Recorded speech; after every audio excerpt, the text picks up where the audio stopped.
menopause, perimenopause, hot flushes, fatigue, irritability, waking up in the middle of the night covered in sweat, brain fog, weight gain, irregular periods and mood changes. This is what we're talking about today. This period, pardon the pun, in a woman's life when we transition from a time of menstruating to a time of not menstruating. And it's no small thing. For some women, this transition in midlife can last about 10 years. So if you have tuned in today, it tells me that you are interested in gaining a greater understanding of perimenopause and menopause for yourself or for someone that you love.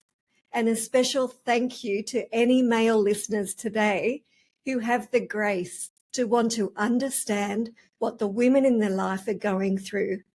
So you are in the right place, because today on the Wellness Nurse podcast, we're going to do a deep dive into how critical lifestyle medicine is during the period of menopause and perimenopause. Stay listening, because some of the symptoms directly lead to a loss of intimacy and are some of the strongest predictors of marital breakdown in your midlife. So you're not going to want to miss how you can support yourself or your partner during this time. I'm your host, Ros Lindsey, and I am passionate about helping you live a healthier life for longer. Here on the Wellness Nurse podcast, we give you the tools to help you live well. I know you are going to love our guest today. Dr. Marny Royans is a GP and medical educator with over 15 years of experience working in Australian healthcare. She holds fellowship with the Royal Australian College of General Practitioners and has additional training in lifestyle medicine through the Australasian Society of Lifestyle Medicine. And I am speaking to her following her recent attendance at a medical conference in Perth, Western Australia, that focused entirely on menopause and perimenopause. Dr. Marny Royans, welcome to the Wellness Nurse podcast. Hi, Ros. Thank you so much for having me. It's a pleasure to be here. Oh, thank you so much for joining us. And I'm really looking forward to diving into this conversation. So for women in their 50s or 40s and 50s who are feeling exhausted, experiencing mood changes and putting on weight, these are the symptoms that can often be the signal of a start of a change, a start of perimenopause, though it can be hard to know for sure. So I'm wondering, could you take us inside what's really happening in the body during this transition and share the key signs that women just should not ignore? Sure. And, we say 40s and 50s because that's probably the most common age, but actually it can be even earlier. For many women, this starts in the 30s. And I really feel for those women because they're the ones that are often missed, actually. I mean, we know that in Australia, the average age of reaching menopause, which is that final menstrual period, we call that menopause. So really that's just one moment in time rather than a whole stage. The average age for reaching menopause in Australia is 51. But that can occur actually anywhere between the ages of 45 and 55 and sometimes even earlier. So what we also know is that leading up to that final period, which is what we call perimenopause, those symptoms can begin 5 to 10 years before the final period. So there's going to be a significant cohort of women in their 30s who are really entering perimenopause at that time. It's really quite difficult to pinpoint sometimes, actually, because the symptoms are so varied and, they vary within one person, they vary between different people. The symptoms of perimenopause can affect any system of the body almost because we have estrogen receptors everywhere. So that is why I think it can be quite difficult to actually pick up, is this perimenopause or is this something else? Because it could look like, a whole variety of other potential problems given how broad the symptoms can be. But what's really happening inside the body is that as our ovaries sort of prepare to stop ovulating, which is what happens at menopause, they're not just kind of shutting down just overnight, but they're also not just shutting down in a nice sort of linear, slow fashion in a way that our hormones are just nicely, slowly going down. That is absolutely not what's happening. Instead, they're sort of, if you imagine, a car that's breaking down and, maybe the engine is sort of spluttering, on and off and you're bunny hopping down the road. That's almost what our ovaries are doing, really. So our hormones are sort of just, we are on a roller coaster, really, of hormonal change because from, 1 week to the next, it can be, estrogen could be very high, could be very low. Some months you might be ovulating like normal. Some months you might not be ovulating, which impacts the hormones that are in your body. It's really, really up and down. So that's what's sort of happening in the body. And when I talk about hormones sort of being on a bit of a roller coaster, I'm really referring there to estrogen and progesterone, those two more dominant hormones. Testosterone is a bit different. That one does decline a lot more gradually in a more of a sort of a linear fashion for most of us from about age 40 around. I'm really mostly talking about estrogen and progesterone here when I say the hormones are all over the place. The other part of your question is, what sort of symptoms we should look out for or not kind of ignore. And that's a very difficult question to answer because there are so many. So some women really present with lots of mood symptoms and sort of cognitive symptoms. So I see women who are really genuinely afraid that they might have dementia or something really serious going on. I see women who have stopped working at a time in their careers when they're flying and, should be thriving because of perimenopause issues. So the mood and the cognitive symptoms are very much something to look out for and very common. But, some women have really bad joint pains, dry skin, increased hair growth. There's genitourinary symptoms are also very common. And you mentioned intimacy at the beginning. So that can really have a big impact on relationships as well. So that's things like vaginal dryness, urinary symptoms, painful intercourse, for example. Energy, libido can be really, really impacted. Sleep changes. I couldn't just give you one quick answer to that question. I think, though, if I was going to sort of summarize that in a nutshell, what I would say is that women know their bodies and women know when they don't feel right. So quite commonly, they'll just say, I just don't feel like myself, something's wrong. I'm really just not myself is a really common feeling.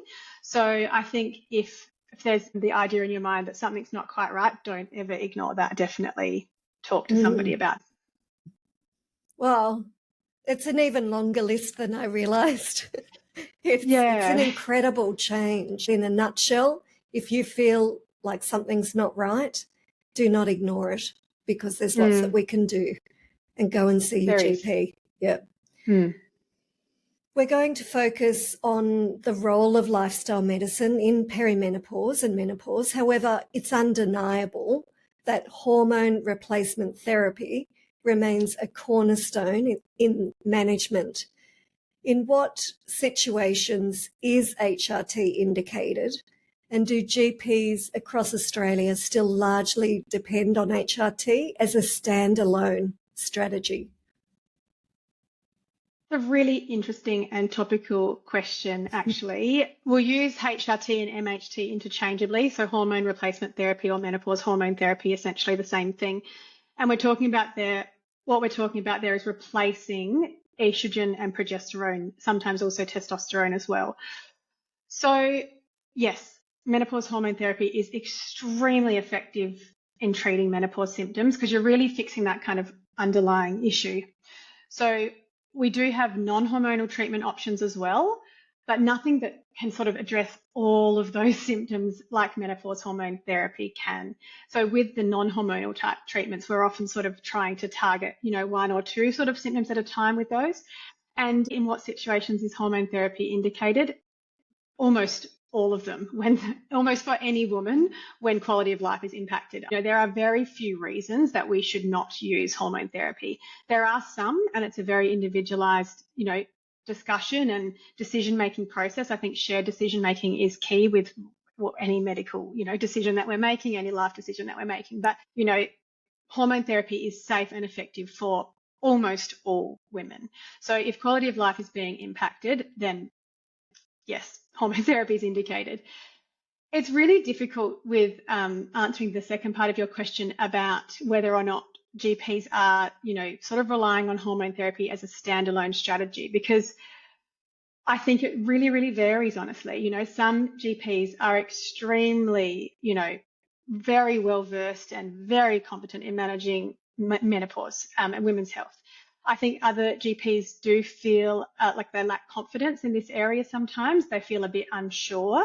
There's lots of, changes in this space. There's lots of emerging evidence and information. So it's very much, a moving target at the moment. And GPs are really pressed, I think, to stay on top of everything. It's a really hard job, general practice. It's very, very underappreciated job sometimes. Yeah. So I think being, you can't be an expert in everything, but I feel often that GPs are sometimes, expected to kind of be an expert in everything. So I think it's really, really varied. I think there's still a cohort of GPs who are still quite wary of hormone therapy, of actually wanting to avoid using it, which is based on outdated information, usually from, previous studies that indicated, that maybe it was more risky than it really is. And also maybe thinking of those older sort of treatments, MHT's come a long way in recent years. We've got different treatments. We can use it, through the skin instead of tablets, like lots of different ways that we can reduce the risk that used to be associated. So I think there's still a cohort of GPs who are wary of hormone therapy when they probably don't need to be so wary of hormone therapy anymore. I think there probably is a cohort of GPs who just, do a quick consult, hand a script, which in menopause is really the last thing women need, because there's so much going on. There's so much more to this consult. I honestly cannot do an initial menopause consult in less than 60 minutes, and sometimes it's even longer, because there's just so much to talk about. And in terms of managing symptoms, yes, hormone therapy is very effective. It's the most effective thing. But in terms of managing the whole person, and, thinking about their future health, thinking about disease prevention, because this is actually a really, really key window to set women up, for women to set themselves up to age well, to remain healthy in the long run, because this is the time of life when the risk of very preventable chronic conditions really increases for women. So I think that is, a huge part of, maybe you wouldn't call that treating menopause so much, but in terms of treating the person at this stage of life, I think it's much more than hormones that we need. And I think lifestyle medicine is the piece of the puzzle there. You've highlighted that you have a holistic approach and that it can take 60 minutes to fully assess a woman, or to start that process of assessment of a woman in menopause. That's actually really heartening to hear, because I know that GPs are under so much pressure, and a lot of appointment times are 10 or 15 minutes. And it's just a scraping on the surface. And if they are prescribing hormonal therapy, great. That is addressing the underlying root cause. But as you said, it touches every system in our body. And so we have to have a holistic approach.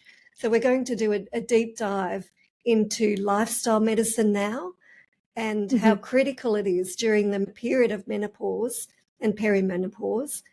Some of our listeners may not have heard the term lifestyle medicine.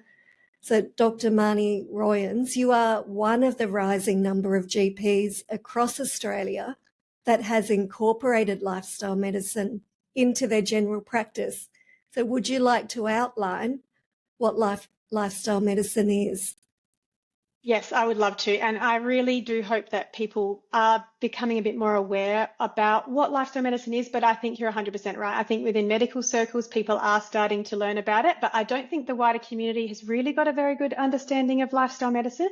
But before I answer that question, I just wanted to quickly circle back to what you said a bit before about general practice and the short appointment times, because I do think that what I have is actually a luxury to spend time like this with women. And I don't think that the current sort of way general practice is sort of set up, it doesn't make it very easy, for that. So I do feel for GPs working in those sort of, more standard, how general practice is normally set up. And I've been lucky that I've been able to create my own clinic and my own way of doing this. But I guess the other thing is that it doesn't necessarily need to be done in one consult either. So just if there are any GPs listening thinking, oh my gosh, I can't start doing 60-minute consults, that's really just impossible, because it often is.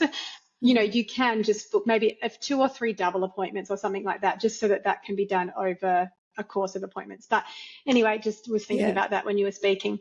So lifestyle medicine is it's an emerging sort of field, I suppose.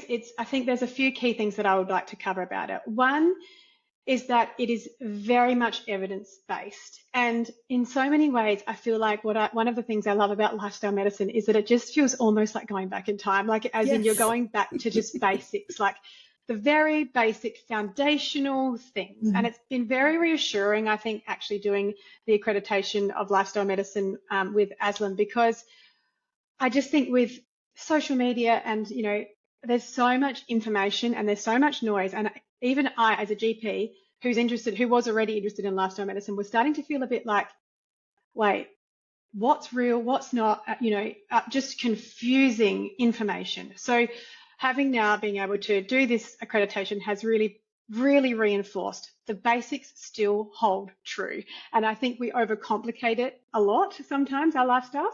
But anyway, lifestyle medicine is evidence-based. It's based on 6 key pillars of health. So nutrition is one, movement is one, so physical activity, sleep is another one, stress management is another one, social connection and healthy relationships is a big one, and often like a missed sort of area of health, I think. And then the final pillar is minimising harmful substances. So that's the foundation of what we're basing lifestyle medicine on. But coupled with that, and I think, you wouldn't speak to a GP in the country, I wouldn't think, who doesn't agree that these pillars are really important. And I'm sure that GPs are very much engaging in conversations about these areas of our lifestyle with patients every single day.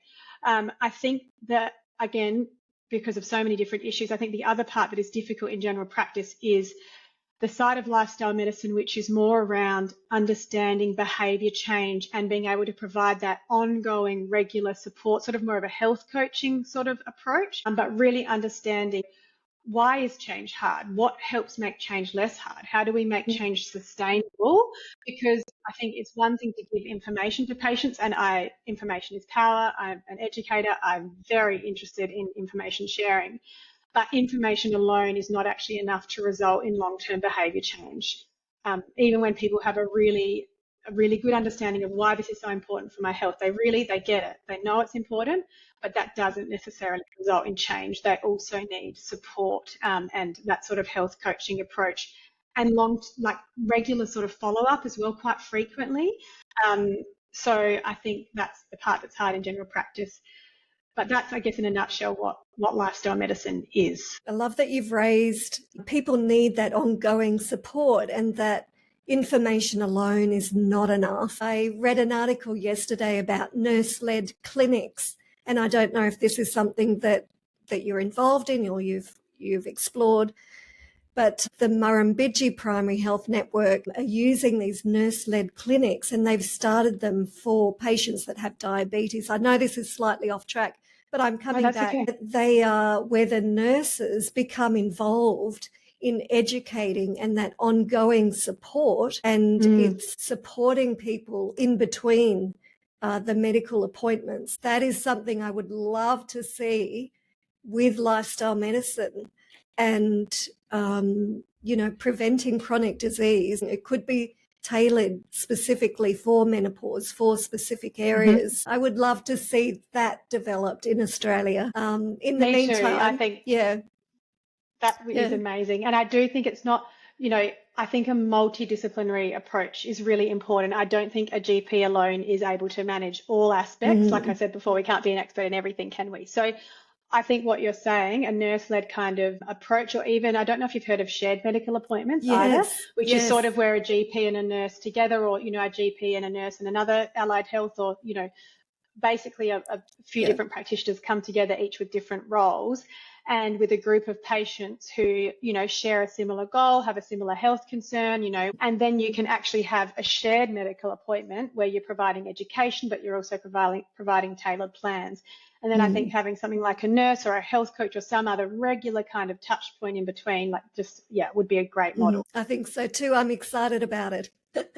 But in the meantime, I've also got an online course that people can find on my website at roslindsey.com/wellness.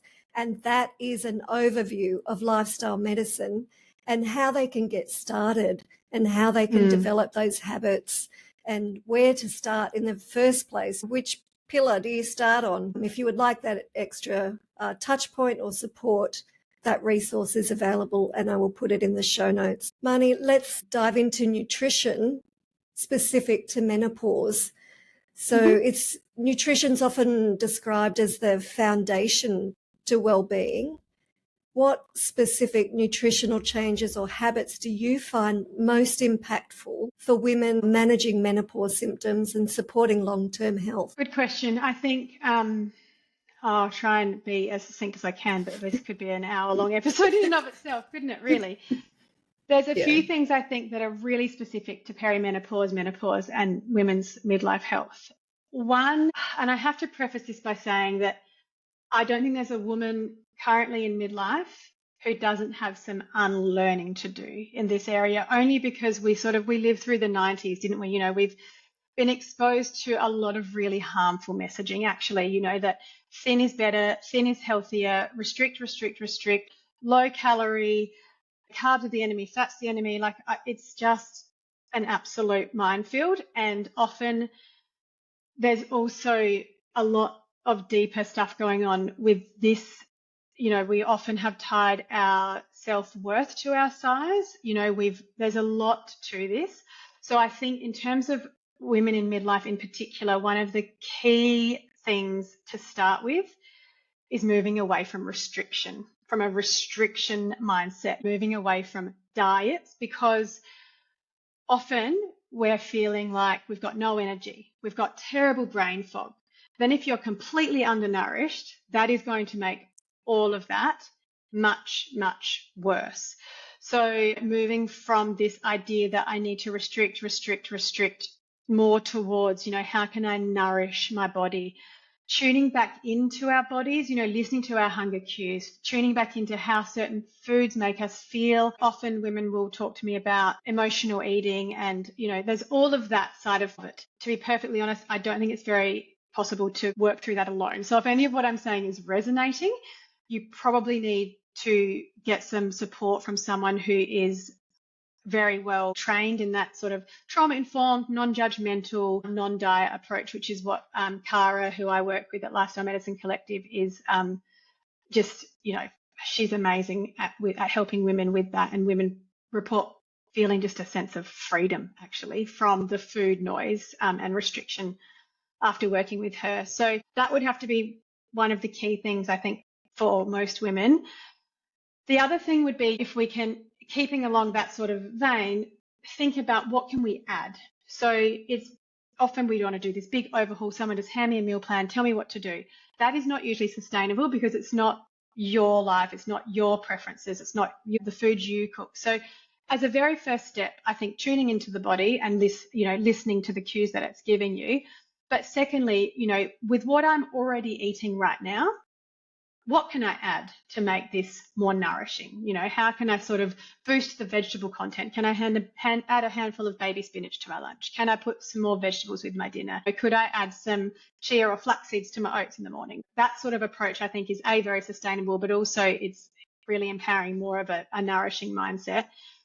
I think as a general rule for Australians, if we were going to make changes to our diets, I think one of the key things is eating more plants. I think as a nation, we just eat far too much meat and not enough plants. So in general, we're probably not getting quite enough fiber, which obviously our gut health is not going to be loving. So increasing plant-based foods, and then the other obvious low-hanging fruit would be reducing the processed foods that are in our diet as well, because processed foods are very much usually lower in fiber. They're usually not as satiating, and they're designed to be extremely palatable, obviously, which means they're very easy to overconsume as well. So if there were two very key things, it would be a move towards more whole foods and away from more processed foods, and adding more vegetables would be the two main things. A lot of what we hear in social media is, if you eat this one thing, this is what you need. And whatever you do, don't eat that one thing. It's restricting. What you've highlighted is a philosophy of restriction.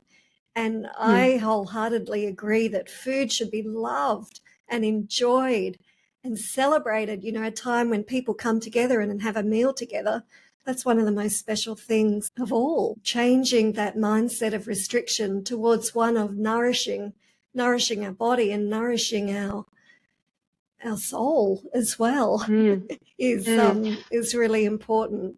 Bringing back the Yeah, I mean, joy in food. food's not just food, is it? Food is so much more than that for many cultures. Understanding and finding your way back to joy can be very difficult for women in midlife, I think, just because of the damage that's been done, and that's changing. You know, I have daughters, and I'm so glad that they're not growing up in the same time that we did, because it was a really harmful time, I think, for women and their relationships with food and movement, which I know you're going to ask me about at some point, I'm sure.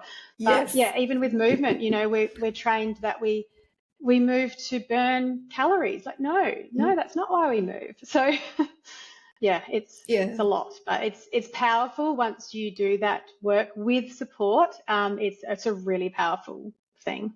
Well, let's just explore movement a little bit more. In the busyness of people's lives, how realistic is it to incorporate more exercise? How do we support hormonal balance through movement and exercise in a realistic way? Yeah, it's tricky. And, you know, you probably hear me say this 1,000 times during this one episode alone, but there's no one size fits all. It's very individualized. It can feel like a chore, I think, especially at the beginning. If you haven't been in a routine of a lot of movement, it can really feel like a chore. But once it's sort of built into your life, for most people, it becomes a thing of like, wow, I don't know how I managed before because I feel so much better now.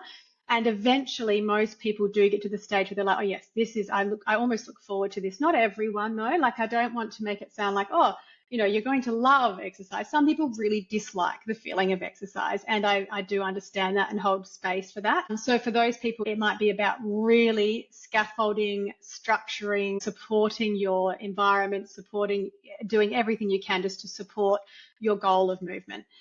I think there also has to be some kind of deeper sort of motivation, I think, for most people to sustain anything in life. Often actually sitting down or having a chat to a health coach or a lifestyle medicine doctor or nurse or someone who is trained in this to actually talk about what is it that you want to achieve, what are your goals, and why is that important to you? And actually asking why multiple times can often sort of unlock that core sort of value or that really deep motivator, you know.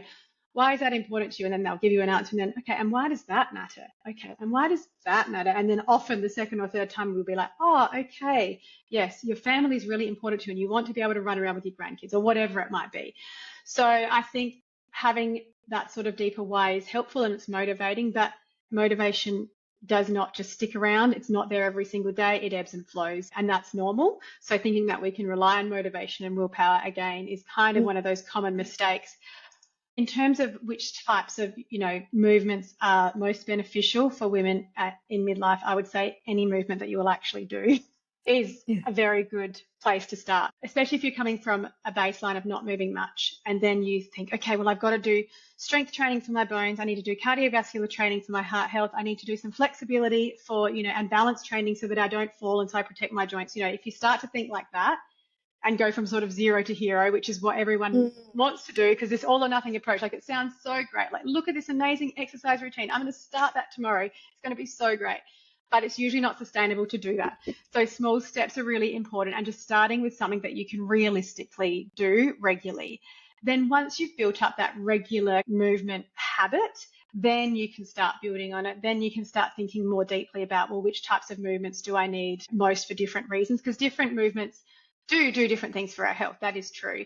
And in particular for midlife women, sarcopenia, so muscle loss, osteoporosis, osteopenia, bone loss, do become more of an issue as we age and as we get further away from menopause.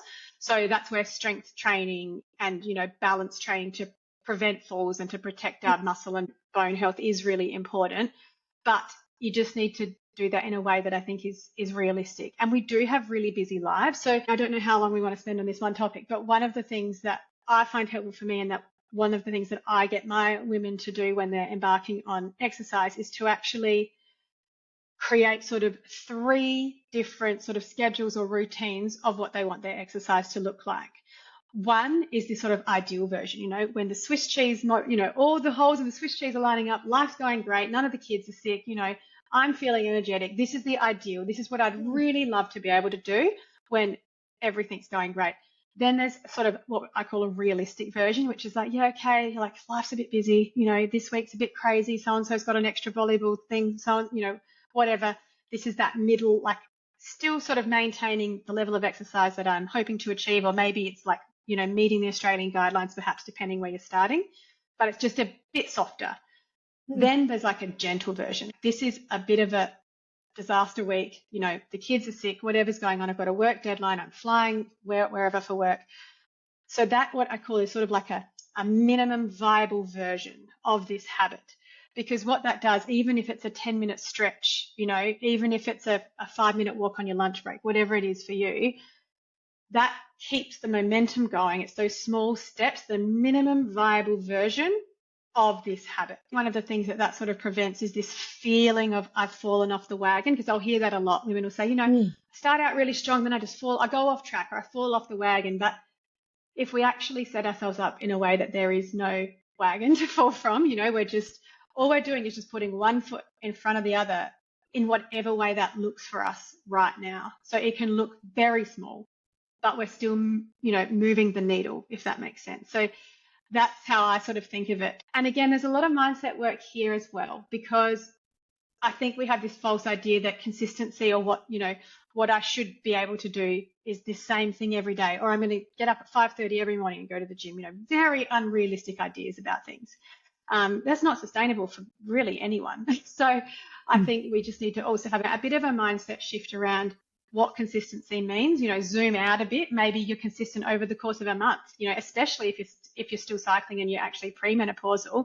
Hormone levels change, fluctuate, energy levels change. So expecting yourself as a woman to do the same thing and have the same energy every day is very unrealistic. Mindset is huge, as well as that mindset around stopping and starting. So, I mean, in the past, and I'm guilty of this, again, it's an all or nothing thinking, isn't it? When I haven't been able to exercise this week because I've had a cold or whatever it might be, or some other reason, then we just stop. We sort of feel like I've got to wait for the right time to restart. Maybe, you know, it's not the right time. I'm not feeling motivated now, or whatever it is. But if we sort of change our mindset around that and go, oh, that's very normal. That happens to everyone sometimes. I don't need to wait for the right time to quote unquote start again. You're not even starting again. You're just taking the next step forward. So probably a bit of a long-winded answer, and you can probably tell that it depends on the person. So often this will be a very individualized sort of approach that I'll take with people, or even better, get them to work out what would work for them in the season of life that they're in right now. There's no wagon. No, the wagon's just gone. take the next step forward. Mm-hmm. Thank you, Marny. And I think that helps with procrastination as well, doesn't it? Because if we think, oh God, I've got to go to the gym for 60 minutes, I don't have time for this. But if we just remove all of that sort of pressure and go, okay, I'm going to go for a 10-minute walk. You know, everyone can find time for a 10-minute walk. Making it smaller also helps with the resistance in our brains as well. Definitely. Let's look at sleep now, because sleep is one of the pillars of lifestyle medicine, or of health, that seems to affect everything else. And it often plagues women in midlife. Those hot flushes at night and those sweats are real, and they can be debilitating. What practical strategies do you recommend for restoring this restful sleep? Well, of the pillars, this is probably one that I'm not the strongest in myself, to be perfectly honest. I think sleep's really hard. Busyness is kind of a way of life for many of us, isn't it? There's a lot of mental load. There's a lot of just chronic stress. There's a lot to this modern living in terms of light, being exposed to light in the evening. All of these things impact our sleep quality. And I mean, hormones play a huge role. So often in midlife, I'll find that hormone therapy will help women with sleep significantly, either by, like you mentioned, improving night sweats and hot flushes overnight, which often wake women up. And when you are awoken from a hot flush or a night sweat, you often also have an increased heart rate with that as well, which can physiologically go along with that. So you're sort of instantly in a state of pretty high arousal, and then it's very hard to get back to sleep. So actually hormone therapy helps a lot. It also helps a lot of women in perimenopause have this sort of 3 or 4 a.m. like, boom, I'm just awake thing. Hormone therapy can help with those things. But in terms of practical approaches, we have so much power over our sleep and over our sleep quality. I think we can have a lot of impact.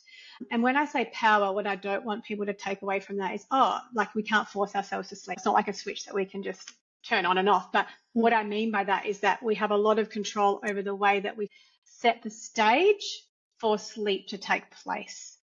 So one of the things that I think is really important is having a consistent sort of wind down routine. And the reason for that is that our brain really responds very well to cues, and sleep is no different. And this doesn't just happen quickly after a few days, but over a longer term of actually having really a consistent, regular wind down routine, our brain starts to get those messages, this means sleep time's coming soon. And it can really help with actually slowing down, shifting gears towards sleep. So that's sleep cues. Sleep hygiene is super important. And it's one of those, I feel like it's almost a throwaway line, like, sleep hygiene. Yeah, okay. But actually it's really important, and it makes a huge, huge difference. Supports our circadian rhythm. So that sort of internal body clock, if we can get some morning light and then avoid, especially blue light, but avoid too much light exposure close to bed. So darkness helps our brains start to release melatonin, which is a hormone that helps get ready for sleep. So if we're staring at our phones, we've got bright lights on in the house, all of that sort of thing, that can make it very difficult to fall asleep at night. So in terms of sleep hygiene, supporting a circadian rhythm with light management is important.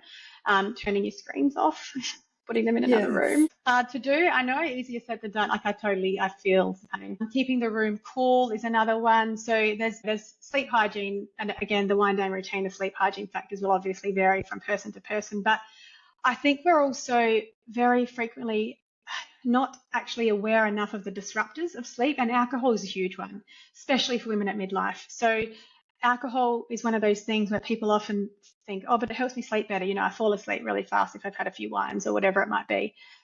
Yes, it does make you a bit sleepy, but it really, really impacts your sleep quality, and it often causes lots of wake ups in the second half of the evening, which is actually when we're getting that REM sleep. So you're missing out on that good quality REM sleep if you drink before bed. So avoiding disruptors like alcohol, for example. Caffeine is another really common one. Anything that can sort of have a bit of a diuretic effect, or drinking lots of water close to bedtime, or having, teas, and then you're getting up, going to the toilet. So trying to avoid disruptors is another one that I would say is a good practical sort of step to take.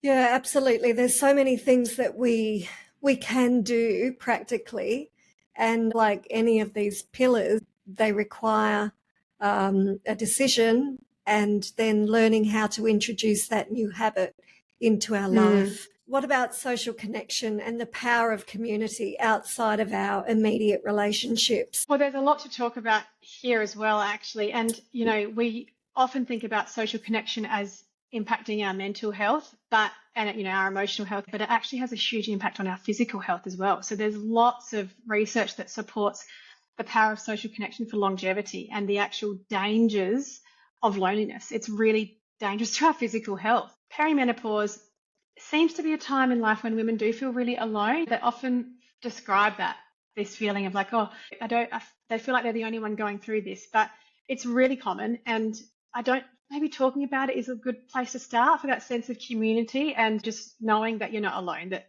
there's so many women in the same boat. It's obviously getting talked about more, which is great. I guess it does take a lot of vulnerability to do that, and I know that's really hard, but I think that's really the basis of connection, isn't it? Is vulnerability, is where connection starts. So I think being as vulnerable and open with those people that matter is important. There's so much to think about with social connection, because we have such a limited capacity. I think at this time of life, there's probably just so much going on all at once, mood, sleep, hormones, all of these things. And there's so much that the role of a midlife woman, just the to-do list is massive. So it can feel really hard to actually make time to do something as frivolous as connecting socially with our peers and our friends. But like any of these pillars, we need to prioritize it. It will only happen if we actually do prioritize it. And this is one of the pillars that we often forget about. It's one of the pillars that impacts, like I said, physical health, mental health, emotional health. It's very good for stress management as well. That feeling when you're surrounded by like-minded people and you feel like you belong. It's a really, really lovely feeling.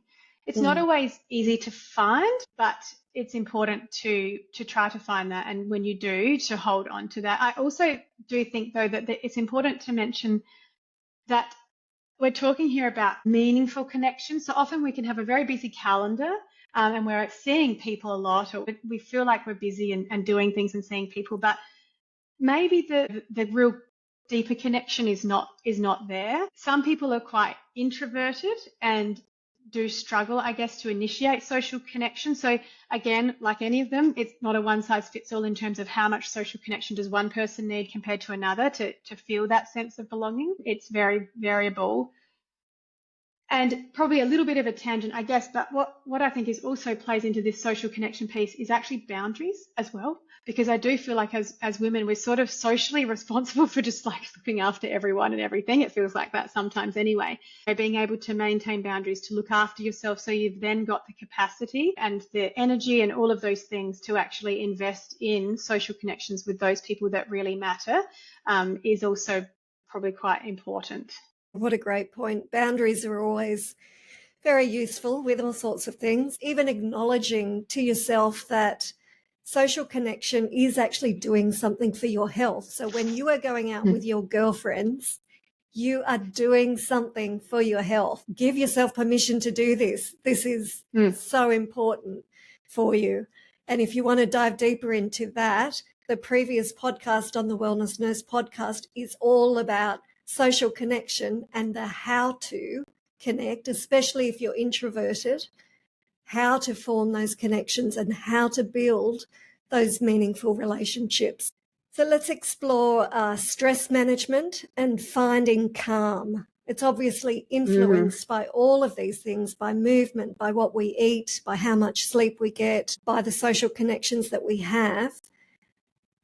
Are there any other tips to add in this space? I mean, again, it's very individual, isn't it? I do feel like, you said earlier, like the movement can feel like just something on the to-do list. Sometimes I sort of feel like this can be a bit of a tick box exercise for some women too. Did I do the meditation this morning? And meditation's great for you. I'm not saying meditation's not good, but I do feel like it's actually about what works for you. So sometimes we need to just experiment, try different things. Again, tuning in. How did I feel before this? How do I feel after this? Stop and think. When do I feel most like myself? What helps me relieve stress? How do I even know when I'm stressed? Often we're just rushing from one thing to the next. We don't realize we're stressed until we're burnt out and we can't get out of bed or we're really sick. So tuning in, what triggers my stress? How can I tell when I'm becoming stressed? Because that then lets us intervene a bit earlier. What do you notice? For me, it's jaw tension. If I'm waking up with a bit of a headache and my jaw's a bit tense, so it's a physical thing. For other people, they might notice, different things, different ways that they think. Maybe they're very irritable, who knows? But actually being able to tune into yourself to notice. And then I think what I like to describe is the foundations of stress management. So the fundamental sort of more non-negotiable things, and surprisingly, they're the other lifestyle medicine pillars. They're really the foundational things that we really need. And I love the ripple effect of lifestyle medicine. That's one of the things I love the most about it, is that you do a bit of work in sleep, for example, suddenly your stress management's a lot better. Or you do a bit of work in the movement pillar, I'm sleeping better. So I really like the ripple effect. Yeah, so I see that kind of as foundational. Then I encourage women and I help women to build a calm toolkit, which is essentially, because we can't do all the things. We can't. So essentially what they're doing then is usually trial and error, trying different things. Did that work? Did that resonate? And then they've got a little toolkit that's theirs that they can reach into when at times when they're starting to notice their stress levels are increasing, or even just if they've got time and capacity to do it more often, that's even better, of things that suits them. So it might be breathing based techniques. It might be mindfulness and meditation type techniques. For many women, it's the physical sort of, some women really do need like a yoga or something with their physical bodies, stretching yoga, something like that to help them with stress management. So it really just depends on what works. What works for them, and also what they enjoy doing. I often find with any of these things that if you can link enjoyment to it somehow, you are much more likely to do it. I also just think women enjoying something is stress reducing in and of itself, isn't it? Having a good time, feeling Yes. that sort of flow state. But That's you know, right. women really struggle to answer the question, what do you do for fun? What do you enjoy doing? Really hard question to answer for many of us because we've forgotten. We've forgotten. And often women will have to think back, what did I used to do before I had kids or before I was doing this job or before whatever it might be, that we've sort of forgotten that life's for fun as well. We don't have to just be striving, achieving, serving, helping everyone. You know, actually the living part of living and enjoying and doing things just because they're fun. That's the only reason. Not because, you know, I'm ticking a box or achieving something. I'm just doing this thing because I like it and I want to. We've forgotten how to do that, I think. What an interesting observation. Women, particularly in this stage of life, have all sorts of pressures. They have children, they have parents that might need more care. They've got so many extracurricular activities that they're supporting for their kids. They're trying to put a healthy meal on the table. Fun is underrated, and fun simply for doing something that you enjoy. I don't know why we're so performative with we have to have a reason for doing something. I love that you've raised that in this conversation, so thank you. Speaking of fun, let's look at alcohol. Good segue. Honestly, it is such a big part of our culture in Australia, and we associate alcohol with all things fun. It doesn't have to be that way. Unfortunately, what we're learning is that alcohol is a carcinogen and we can't change that fact. So we have to navigate our way around it. Nobody wants to be a killjoy. I enjoy a glass of wine, but I'm not advocating that you should drink it. I'm just interested in learning more about it and how we can manage it at this stage of our life, because it does affect so much. You've just raised that it affects our sleep profoundly. How do we navigate it? What are your thoughts on this topic? It's really a tricky one, and I love a glass of wine too. So, and this is something that I think, you know, so many women are navigating. I think a lot of women are actually inadvertently drinking a lot more than they realize as well, actually. So I think step one is actually bringing awareness, because when you actually pay attention, especially that standard drinks are not buckets of wine, you know, that we're probably pouring half the time. So bringing awareness to actually how many standard drinks am I having each week is quite eye-opening for some women. And, you know, that in and of itself is sometimes enough to go, oh my gosh, I did not realize that, you know, I was putting my health at so much risk. That can sometimes be enough. Also understanding the why. I think a lot of women are using alcohol as a stress reliever. Like you said, it's often very much in Australia part of the cultural way that we socialise, the way that we celebrate, you know, it's linked to so many things. So I think thinking about the why, and then again, you know, bringing some mindfulness to this as well. How did I feel before, during, after? I had 3 or 4 drinks this day. Would it have been just as enjoyable if I had have had 1 or 2? So awareness and paying attention is one thing. But then I also think you need strategies, don't you? Because in the moment, well, what happens then? So I actually think, especially if it's, say, for example, social, you know, at social events, I think having a pre-planned strategy, actually thinking about it, you know, relying on this idea that, oh, when I get there, I'll just make sure I don't drink too much. You know, it's a bit vague and it's probably not going to be that successful, is it? So actually, you know, thinking, well, how many drinks is okay for me and my health? You know, what do I actually, thinking about it, really, I don't want to have more than this number of drinks. Might be 2 or 3, hopefully not too much more than that for most of us. But then how am I going to go about that? Which drinks do I enjoy? Am I going to enjoy a glass of champagne when I get there, and then I'm going to have a water or a kombucha or something else? Actually have a plan, and try to stick to it. It can also help if you've got a friend who's interested in achieving the same thing, and hopefully you can support each other instead of being each other's devil's advocate. Just pick your friend. That would be another thing. But I think it's also really powerful to do an experiment of not drinking for a while. That is usually really eye-opening, especially for women who are struggling to sleep. So I do a lifestyle medicine program with women as well, which goes for 12 weeks. So often, you know, I'll say at the start, this is a great opportunity for that experiment. Let's just see. And it's not to say that you have problem drinking, or it's not to say that you'll never enjoy a glass of wine again. I'm not saying, not at all. let's just see what changes. Do you feel usually more mental clarity, sleeping better, often mood is better. Usually the benefits, they realize from that experiment that the benefits of drinking less are far greater than the benefits they get from actually drinking. So it's complicated. I would also say that, some women are actually having a difficulty. It's a problem drinking. It's really difficult to cut back. And like I said before, you can be drinking a lot more than you realize. So support is sometimes needed, and that's okay. And there's support out there. So there's no shame in needing help, whether it's with cutting back on alcohol or smoking. There's lots of support, and GPs have got tools that can help as well, especially with smoking. I'm thinking about, reducing cravings and withdrawals and that sort of thing. So if there is a habit like, this is a minimising harm pillar. So if there's a habit that you're engaging in that is not supporting your health, you can always seek help. Yeah, I think that's really great that you validate that seeking support, and that is looking after yourself, finding out who is the best practitioner to support you for your particular need at the moment. So hopefully you wouldn't hesitate to find somebody to teach you a good technique to do an exercise, for instance. So if you need support with alcohol, it's exactly the same thing. Find somebody that can support you for that particular issue that you're experiencing. So in bringing this all together, we've looked at each of the separate pillars of health. If a woman commits to improving across all these 6 pillars, and you can't do all at once, let me just say that right now, it's very difficult to do everything all at once.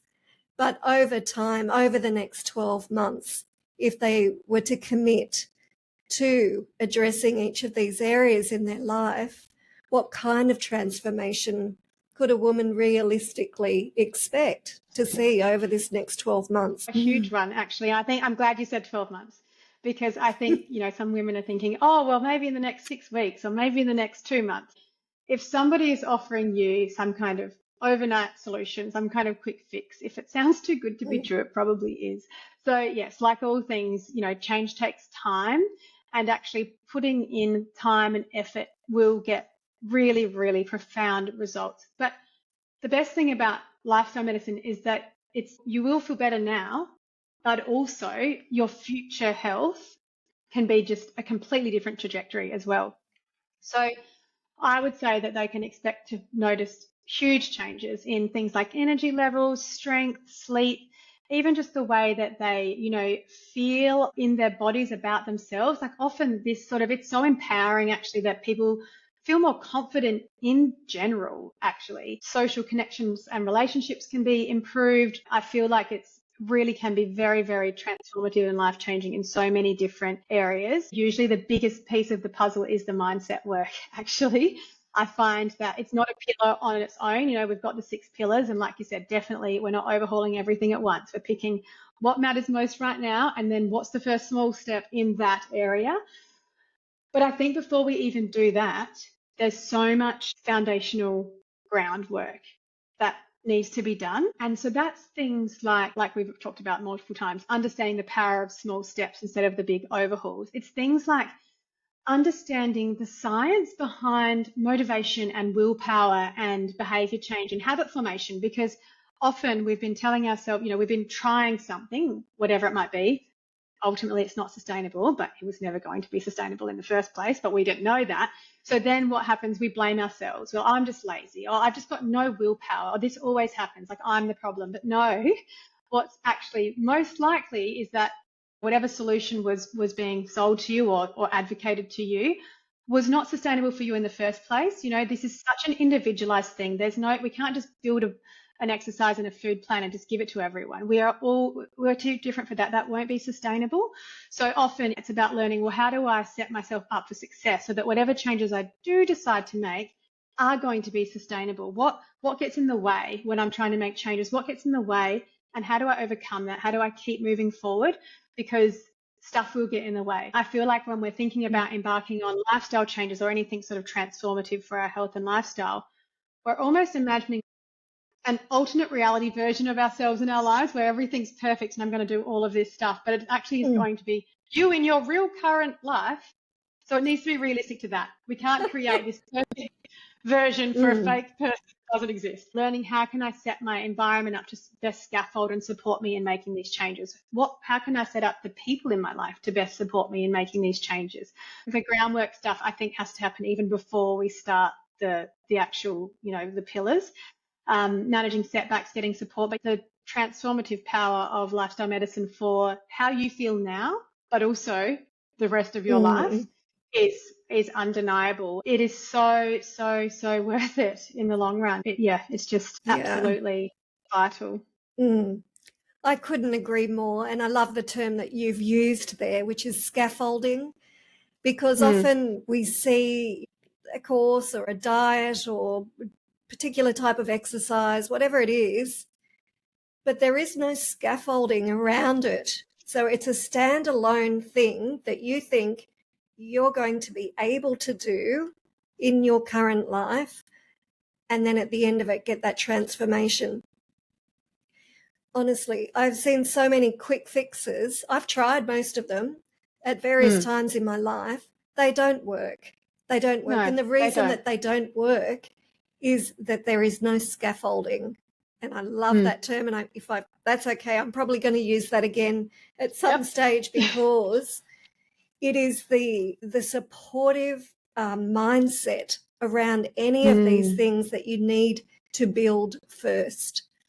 And then you need to know yourself and what you are ready in your life to change. Because if you're not ready to make the decision, you're not ready to make that change, you're going to go all in, you're going to give it your best, and that's admirable, but you are not going to be able to sustain it. And so the programs that Marny's talking about, that I'm talking about, we don't care, whatever you choose, find something that fits for you that will give you the tools that you need to carry you for the long term. Because health, when we look at our health, it's over the years, over the decades sometimes, that we see a deterioration in our health, and we start to experience the discomfort that comes with not looking after our bodies. So it can take years to reverse all of that as well. Be kind to yourself. Have compassion for yourself as you embrace a journey of change. And it takes time. I think, you'd agree, Marny, it does take time. And It does. And I think, though, the self-compassion piece is, I should have mentioned that earlier. You've just sparked another thought, because that's often a place that I spend lots of time with women. Women are really mean to themselves and very, very caring of everyone around them. And I think, a lot of people that I've spoken to have this idea, well, if I'm not hard on myself, then I'm not going to get anywhere. I'm not going to make any changes. But that's the opposite could not be more true. So there's lots of evidence that supports how powerful self-compassion is in making and sustaining changes in the long term. So self-compassion is also hugely important to an area of growth for most of us. Marny, where can people find you? Yeah, lots of different ways. So Lifestyle Medicine Collective is the clinic and online platform that I've developed in this last 12 months. And we've developed a multidisciplinary program, a lifestyle reset for women, that goes for 12 weeks. And is a combination of one-to-one telehealth appointments with me, as well as online learning modules, and then fortnightly group health coaching sessions, and, a final one-to-one appointment with me at the end.